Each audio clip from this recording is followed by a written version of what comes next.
and it's kind of funny. We went to the dealer to go get some parts, and I actually saw a guy pull in fully loaded, and he only had the driver's side wiper working. So it made me want to just kind of go over this. What? How do you install a semi, right? How do you do it? So here's a sheet that we normally use, and we're gonna go through all 99 points. One, verify all needed tools, parts, PPE, review vehicle history, and DVIRs. In other words, driver's vehicle incident report. Verify the unit number. In other words, make sure you have a DOT number on there. Make sure it has its decal. It is the law. Check doors, locks, handles, strip. Make sure they open, they lock. Everything's good. Seat cushion. Seat cushion has to be good.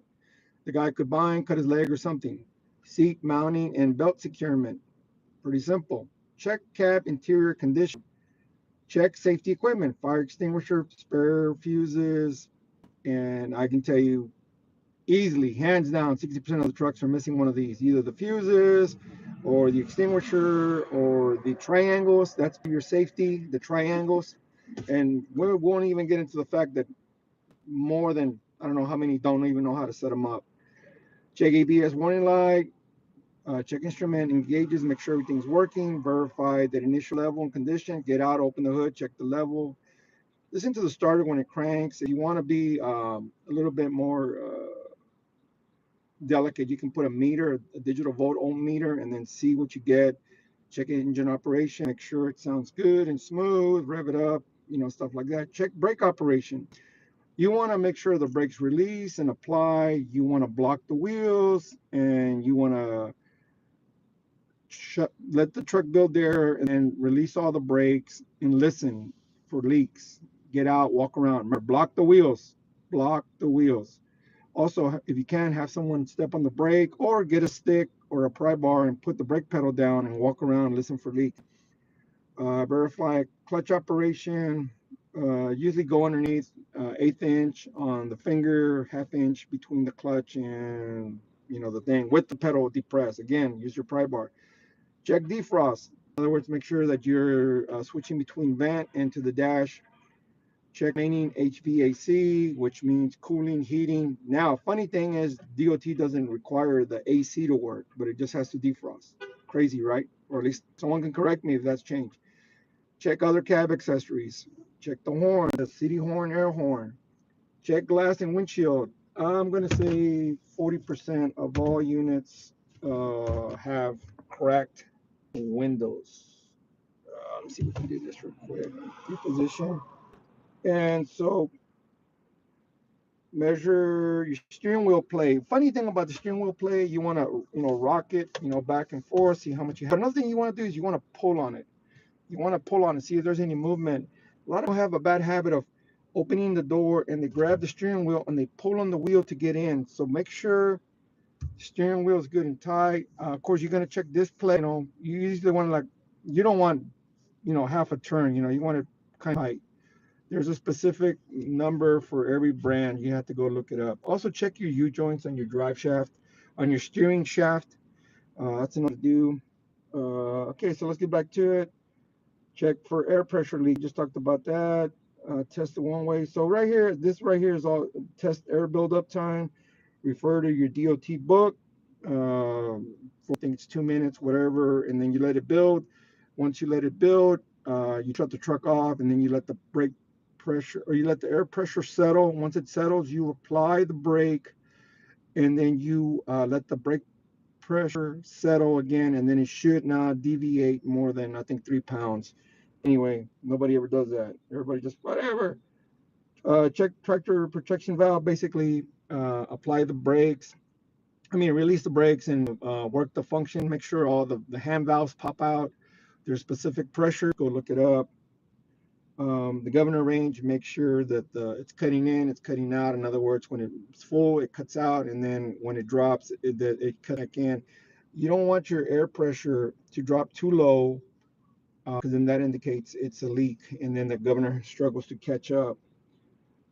Check your hydraulic brake inspection. If you got a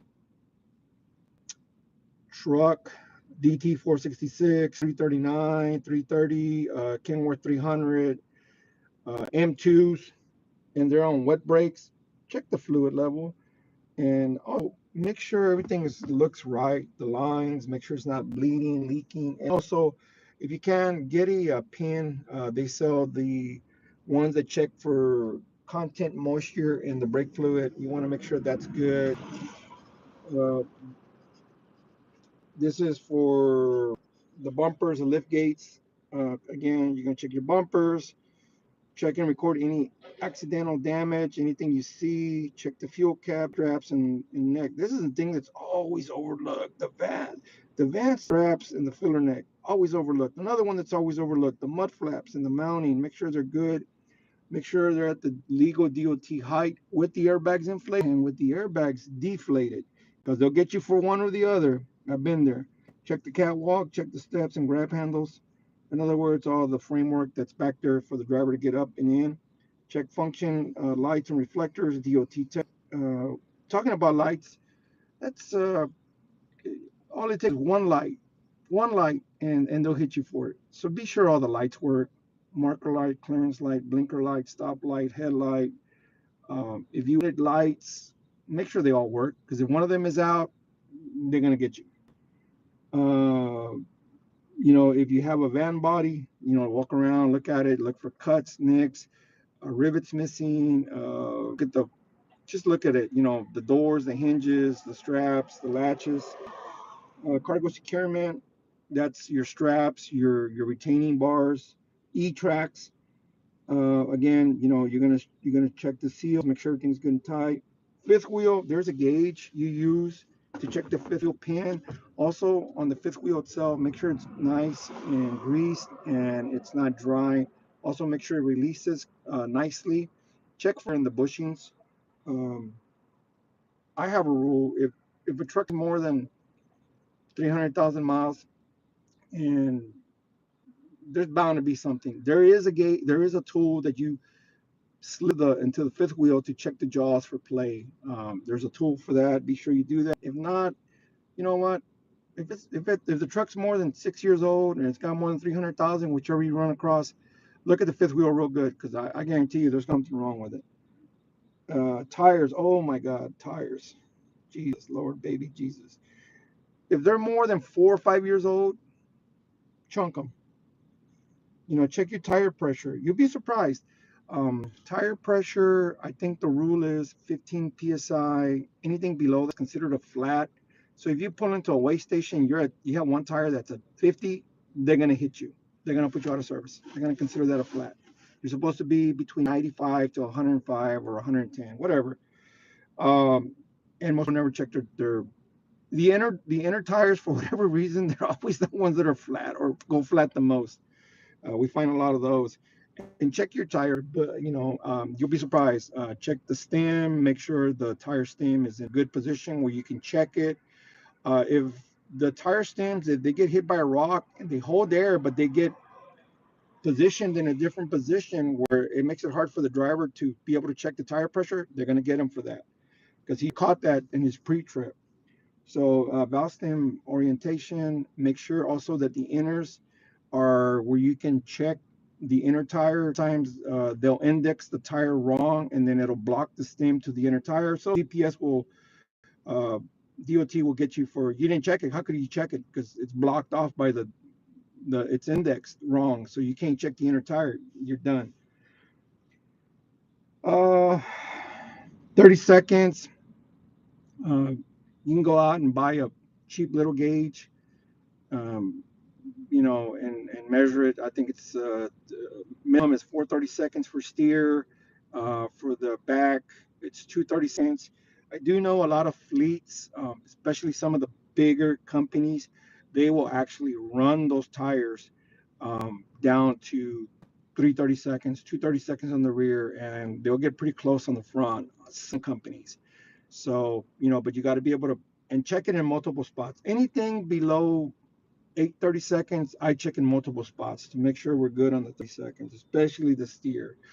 Look at your sidewalls, look at your rim, especially the rims on the right side. You want to make sure nobody's been hitting the curb, hitting telephone poles, fire hydrants, and make sure those rims are bent. If you find a bent rim, then go ahead and start looking at the suspension on the rear, because that it took a hard shock. They always do on the passenger side. They hit curbs, they hit everything, bus stops, homeless people, everything. Um, Here's an important one: check lug nuts and wheels. Make sure you have your lug nuts and your studs are in good shape. Also, if you can, be sure that they're torqued. Everybody has a habit of just running over the impact and they torque them to who knows what, and you can stretch the studs. Um, Torquing is critical. So if you're a mechanic, take the time to torque it and just explain to your boss, hey, it's going to take me 45 minutes to torque all the wheels. It's going to take me an hour and a half to torque the tractor and the trailer, whatever, but torque them, verify it. And then also use a paint marker to, show that you did it. That's real critical. Battery, you're missing a battery cover. That's a citation. Always make sure you have one. Batteries is another good one. You want to make sure, one, they're always good and tight.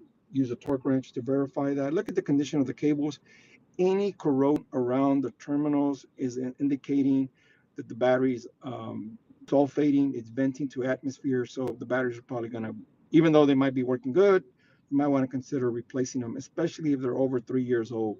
List them, make sure they're good, and yes, take the time to separate them and isolate them one by one, and make sure you don't have one that's going to cause problems. You know, I don't know how many times I've had to go in the middle of the night